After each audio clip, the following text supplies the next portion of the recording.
అనుదినం దేవుని మాట. ఆకాశమందు నీవు తప్ప నాకెవరున్నారు? నీవు నాకు ఉండగా ఈ లోకంలోనిది ఏదియూ నాకు అక్కర్లేదు. కీర్తనల గ్రంథం 73వ అధ్యాయము 25వ వచనము. నా ప్రియులారా, నీ జీవితంలో దేవునికి ఎంత విలువిస్తావో దేవుడు అంత విలువైన కార్యాలు నీ జీవితంలో చేస్తాడు. ఈరోజు ఒక మనిషి తన బలమును నమ్ముకొని, తన జ్ఞానాన్ని నమ్ముకొని, తనకున్నటువంటి పలుకుబడిని నమ్ముకొని తన జీవితంలో ప్రాకులాడుతూ ఉన్నాడు. అయినప్పటికీ సమాధానం లేక, సంతోషం లేక, నెమ్మది లేక అహర్నిశలు కూడా తపన పడుతూ ఉన్నాడు.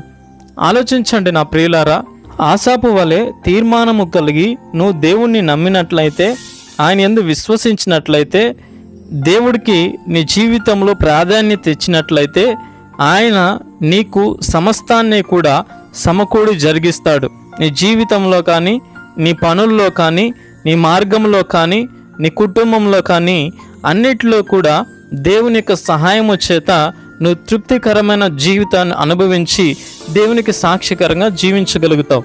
నిజమండి, ఆఖరి వరకు కూడా మన జీవితంలో మనకు ఎవరు తోడు రారు. అయితే మనల్ని ప్రేమిస్తున్నటువంటి దేవుడు నిన్నెప్పటికీ మర్చిపోడు, ఎన్నటికీ విడిచిపోడు. ఈ మాటలు దేవుడు దీవించునుగాక. ఆమెన్.